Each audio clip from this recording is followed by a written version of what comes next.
हम लोग अभी क्या सीख रहे हैं कि भाई गुडविल तो पता चल गया गुडविल क्या है, बट गुडविल को कैलकुलेट कैसे करना है on the basis of past profits.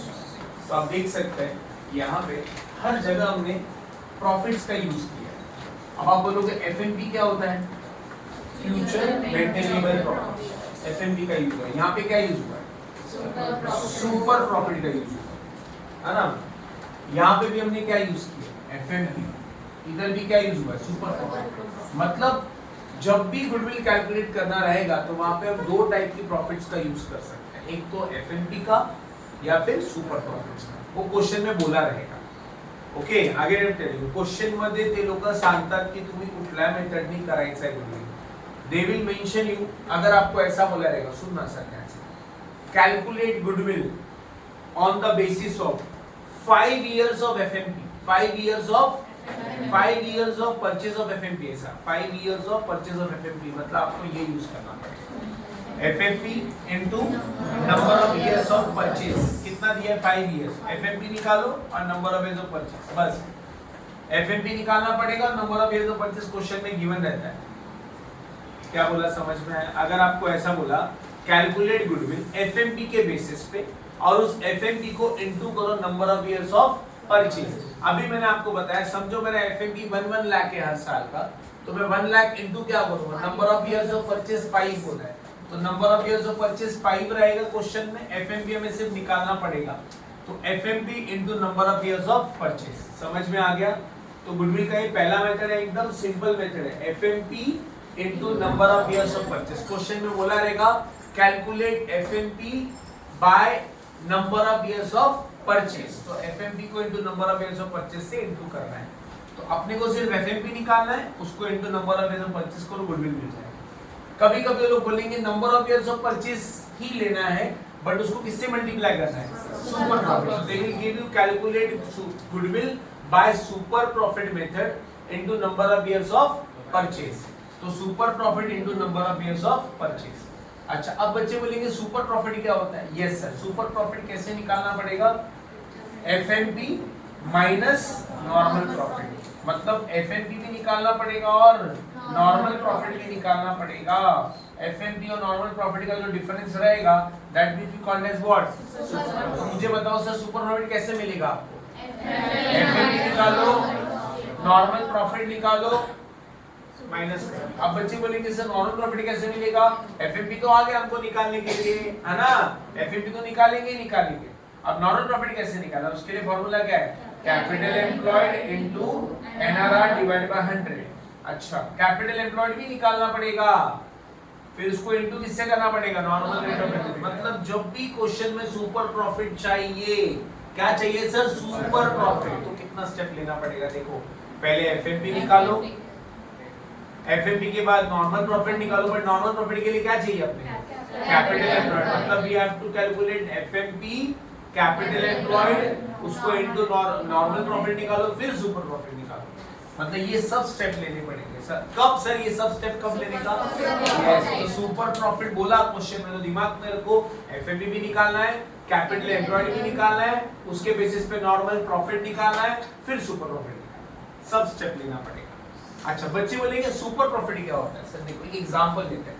हमारी कंपनी ने एक डिसाइड किया है कि हम लोग हर साल एवरेज में 1,50,000 कमाएंगे सर, हर साल। ये हमारा एवरेज होता है। एवरेज मतलब जिसको FMP को हम एवरेज भी बोल सकते हैं, एवरेज प्रॉफिट भी बोल सकते हैं। FMP क्या बोल सकते हैं सर? Average profit. मतलब हमने एक एवरेज डिसाइड किया, हर साल 1,50,000 आएगा।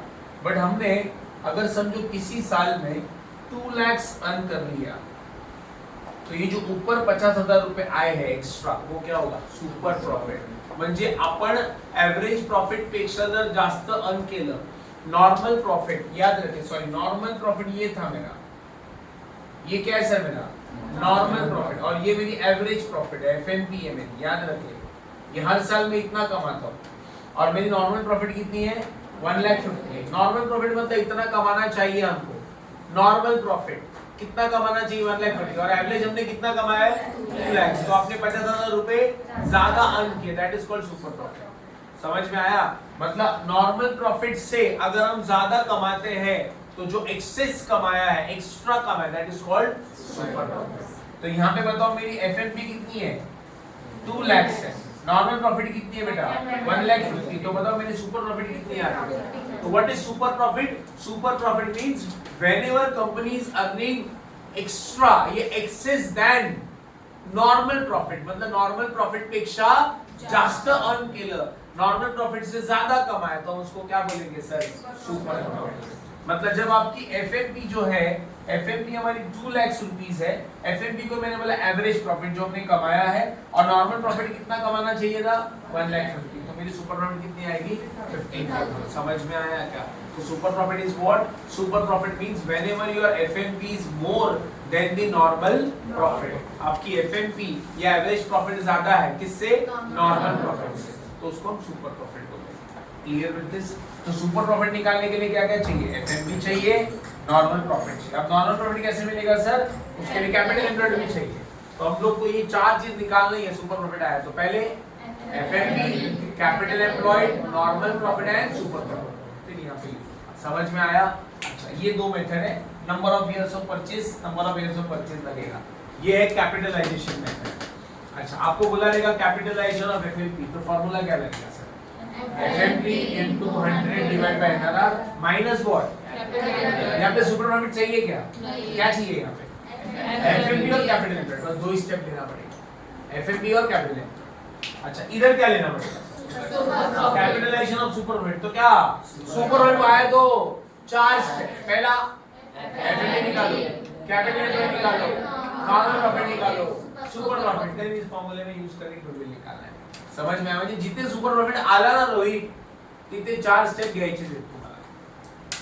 कौन से FMP, capital employed, normal profit, super profit. अच्छा, what is super profit Almas? Super profit क्या होता है, जो नॉर्मल से ज्यादा एक्सेस।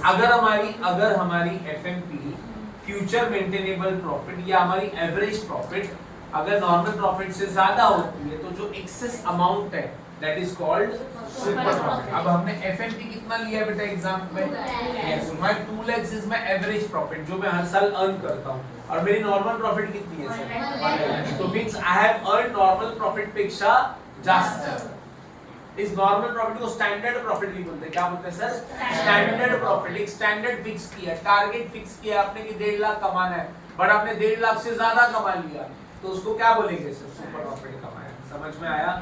ओके, डन, करें स्टार्ट। अच्छा, अब मेरे को बताओ सर, ये वाला फॉर्म, ये वाला पूछा है कैपिटलाइजेशन ऑफ एफएमपी, तो क्या चाहिए हमें, एफएमपी यार, एनआरआर क्वेश्चन में दिया है, तो ये 2 ही लगेगा। और जब जब सुपर प्रॉफिट आया तो 4, याद रखना, भूलना नहीं। क्लियर हुआ?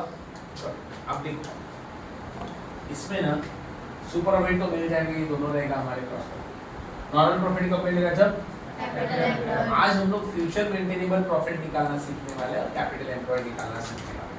गेटिंग? और ये 2 चीज आ गया ना सर, तो गुडविल का कोई भी क्वेश्चन आने दो, किसी भी कोने से आने दो, ये 2 चीज निकालने को आना चाहिए। पहला फ्यूचर मेंटेनेबल प्रॉफिट और दूसरा कैपिटल। हेडिंग देना सर, फ्यूचर मेंटेनेबल प्रॉफिट।